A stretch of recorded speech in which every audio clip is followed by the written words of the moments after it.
Hello students, today we will discuss exercise question number 13. Suppose the spheres A and B exercise 1.12 have identical sizes. A third sphere of the same size but uncharged is brought in contact with the first, then brought in contact with the second, and finally removed from both. What is the new force of repulsion between A and B?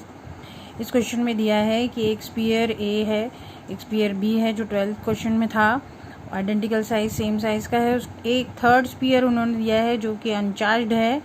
वो पहले उन्होंने contact with first के पास उसको लेके गए, then brought in contact with, फिर उसको second sphere के पास लेके गए।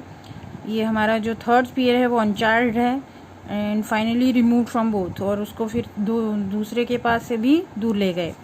तो ये पूछ रहे हैं what is the new force of repulsion between A and B.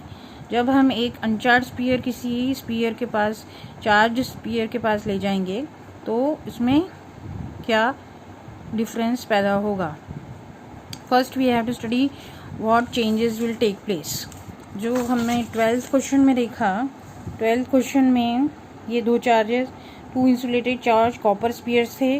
Charge copper spheres हैं, उनके चार्ज दिए थे 6.5 into 10⁻⁻7 coulomb, means these are positively charged.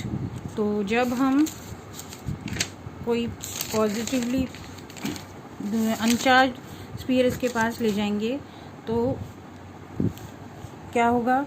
First तो आप देखिए डिस्टेंस बिटवीन दोनों स्पीयर्स के बीच का डिस्टेंस 50 सेंटीमीटर था, that is 50/100 metre. Each sphere पे चार्ज क्यू है। सपोज करिए ईच जो का इनिशियल स्पीयर्स हैं दो, उनके ऊपर क्यू चार्ज है। थर्ड स्पीयर हमने कांटेक्ट में लाया फर्स्ट के with half charge is transferred. इसका इंडक्शन की वजह से आधा चार्ज उस पर ट्रांसफ़र हो जाएगा, तो 50-50 हो जाएंगे। चार्जिंग बाय इंडक्शन प्रोसेस हम लोग पढ़ेंगे, then you will understand better. Q/2 हो जाएगा, ईच पे चार्ज हो जाएगा Q/2, hence charge on both will be Q/2. When third sphere is brought in touch with the sphere second, अभी charge क्या हो गया, A स्पीयर पे Q/2 हो गया और थर्ड स्पीयर पे Q/2 हो गया। अब थर्ड स्पीयर को हम सेकेंड स्पीयर के पास ले गए, सेकेंड स्पीयर में Q है और हमारे थर्ड स्पीयर में Q/2 है। अब क्या होगा, फिर से हाफ होगा, तो फर्स्ट वाले का तो जो B स्पीयर है उसमें, और जो टोटल जो चार्ज होगा वो B पे Q है और C पे Q/2 है, तो टोटल हो गया Q + Q/2। You can see उसका हाफ हो जाएगा, Q + Q/2 का हाफ होगा 3Q/4। 3Q/4 चार्ज जो है वो दोनों पे डिस्ट्रीब्यूट हो जाएगा।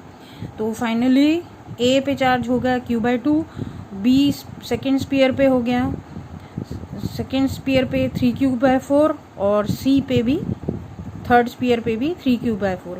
अब उन्होंने वो थर्ड स्पीयर निकाल दिया, तो अब हमारे पास फाइनली फोर्स कितना रहेगा दो इनिशियल चार्जेस के बीच में, वो पूछ रहे हैं। तो A पे तो हमने देखा Q/2 चार्ज है बच गया, और B पे 3Q/4 चार्ज बच गया। तो 3Q/4 जो चार्ज है वो B और C दोनों में टोटल चार्ज का हाफ है, तो दोनों में डिस्ट्रीब्यूट होगा। देन फाइनली हम फोर्स कैलकुलेट करेंगे, 1/4πε0 QA QB/r², 1/4πε0 Q/2 3Q/4। QA जो है Q/2 हो जाएगा और QB जो है वो 3Q/4 होगा। r², डिस्टेंस तो सेम रहेगा। अब उसके बाद आपको Q की जगह पे वो वैल्यू डालनी है, 6.5 × 10⁻⁷। इस Q में भी वही डालनी है, और इसको कैलकुलेट करेंगे। R जो है डालना है 50/100, तो 5.7 × 10⁻³ न्यूटन इसका आंसर आएगा।